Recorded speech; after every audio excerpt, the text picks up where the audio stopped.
자, 제가 덱스에 대해서 설명을 해드릴게요. 덱스는 간단합니다. 이렇게 핸드폰을 이렇게 케이블을 연결을 해서 여기에 모니터에 컴퓨터처럼 표기되게 하는 게 덱스입니다. 삼성 핸드폰에는 그런 기능이 있어요. 그래서 우리가 일단 시동을 걸어보면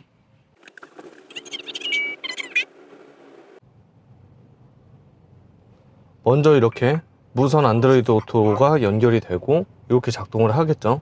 자, 덱스는 뭐가 다르냐면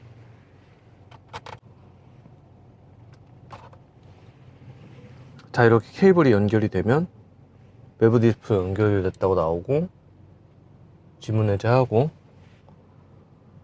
모니터를 이렇게 모드 버튼을 2초 정도 누르면은 이렇게 화면이 뜹니다. 자, 이 핸드폰 화면에 잘 보이실지 모르겠는데 이렇게 네모에 XX 이렇게 되는데 이게 패드입니다. 유튜브 같은 거를 얘로 마우스 패드처럼 이렇게 튈 수도 있지만 보통 토레스의 경우에는 터치패드를 지원을 하기 때문에 우리가 이렇게 그냥 바로바로 이렇게 키겠죠. 넷플릭스도 그냥 모니터 화면이랑 똑같기 때문에 화질도 엄청 좋습니다.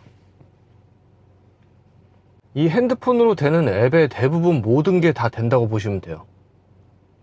카카오톡이고 뭐고 다 되거든요. 전화도 바로 걸 수 있고 안 되는 게 없습니다. 그냥 이 핸드폰을 컴퓨터처럼 활용을 하면서 얘는 그냥 보조 모니터가 되는 거겠죠. 단순 모니터다 보니까 이 핸드폰의 사용이 좋아지면 좋아질수록 더 잘 돌아간다는 그런 장점도 있는 겁니다. 그리고 이것도 돼요. 이 화면 안에서 티맵이랑 유튜브를 같이 볼 수 있고 그 사이즈도 마음대로 정할 수가 있습니다. 예를 들어서 티맵을 켜요. 그럼 저는 요만하게 설정을 해놨거든요. 유튜브 사이즈가 이게 넷플릭스만 안 되고 뭐 웨이브 TV 이런 건 다 됩니다. 이렇게 멀티 화면으로 이렇게 해갖고 예를 들어서 내가 이렇게 동영상을 보면서 전체 화면 설정을 하면은 이 안에서만 커집니다. 네, 그렇기 때문에 이렇게 볼 수가 있어요. 하지만 이렇게 볼 이유가 없죠. 우리가 지금 이 핸드폰이 있잖아요. 그러면 이게 멀티 모니터처럼 이 핸드폰을 이 화면에서 실행을 시키고 유튜브는 이렇게 풀 화면으로 보면 여기서는 내가 티맵을 돌리고 여기서는 유튜브를 이렇게 볼 수 있는 이런 상태가 됩니다. 또 이제 저 같은 경우에는 아래다가 키보드 리시버를 달아놨어요. 그래서 이렇게 키보드를 씁니다. 여기는 키보드 전원을 이렇게 켜서 이 마우스 패드가 이렇게 돌아가죠. 그래서 뒤에 있는 자녀가 유튜브에서 뭐 보고 싶어, 넷플릭스에서 뭐 보고 싶어, 뭐 디즈니에서 뭐 보고 싶어 이렇게 얘기를 했을 때 자기가 이렇게 조절해 가면서 뭐 이렇게 골라서 이렇게 바로바로 볼 수가 있습니다. 내가 만약 어디 가다가 엑셀 파일 같은 거를 내가 해야겠다 그러면 그냥 스프레드시트 열어서 이렇게 내가 문서 작성도 가능하고요.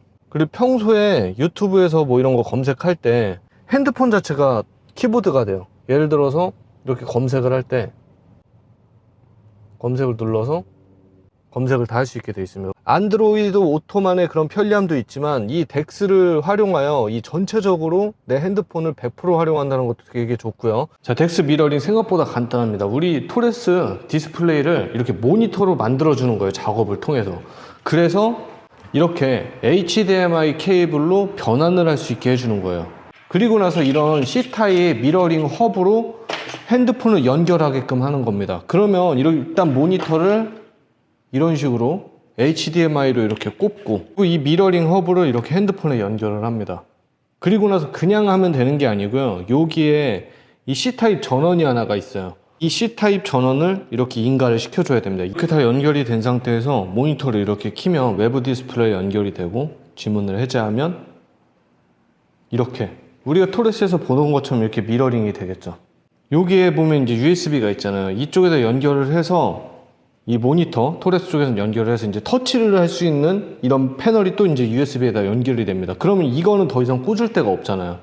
그래서 저 같은 경우에는 USB가 다량으로 들어가는 멀티허브를 별도로 사서 진행을 한 겁니다. 별도로 키보드 마우스 동글을 연결을 해서 무선 키보드 마우스를 이렇게 쓸 수 있게끔 저는 설정을 해 놓은 거예요. 그리고 위에가 이렇게 바로 직접 뛸 수 있게 이렇게 돼 있기 때문에 이렇게 케이블로 좀 약간 유연하게 돼 있는 게 훨씬 낫다. 어차피 이 위에 연장 케이블을 이렇게 쓸 수 있게 돼 있거든요. 이렇게 연결하게 돼 있거든요. 근데 이게 좀 약간 잘 빠집니다. 차라리 이렇게 돼 있는 게 훨씬 안정적이에요. 차 내부에서 이렇게 접혀야 되고 막 이러기 때문에. 그래서 저는 얘를 제거를 하고 별도의 멀티허브를 집어넣어서 저는 이제 안정성도 키우고 그 기능도 더 늘렸고요.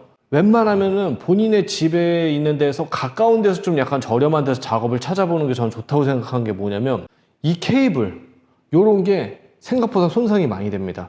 얘가 만약에 손상을 입게 되면은 갑자기 터치가 안 된다거나 화면이 보다가 나간다거나 막 꺼졌다 켜졌다 한다거나 이런 약간 불편사항들이 초래되거든요. 만약에 문제가 있으면 가갖고 이거 화면이 꺼졌다 켜졌다 한다, 이거 케이블 교환이 필요해야 한다, 이렇게 얘기를 하면은 그때그때 찾아가서 본인이 교환하는 거 배우고 교환해보고 그러면 됩니다. 저는 처음에 막 비싼 거 유그린 거 막 이런 것도 사봤는데 결국에는 그냥 8천 몇백 원짜리 그냥 싼 거 사서 쓰거든요. 상품 차이가 거의 없는 것 같아요. 단 주의할 점은 단순 연장 케이블을 쓰시면 안 되고 젠2라고 써있는 걸 써야지 디스플레이 송출이 됩니다. 제가 이 정도 알려드리면 토레스 덱스에 대한 의문점은 많이 없으실 거라고 생각하고요. 이 토레스 덱스를 사용하게 되면 여러분들이 안드로이드 오토를 쓰면서 이렇게 썼던 뭔가 내가 이런 거 됐으면 좋겠는데 했던 그 스마트폰에 관련한 모든 기능들, 어찌 보면 그 이상의 기능들도 다 구현해서 쓸 수 있으니까 여러분들이 디스플레이로 활용하는 데 있어서 100%의 만족을 느낄 겁니다.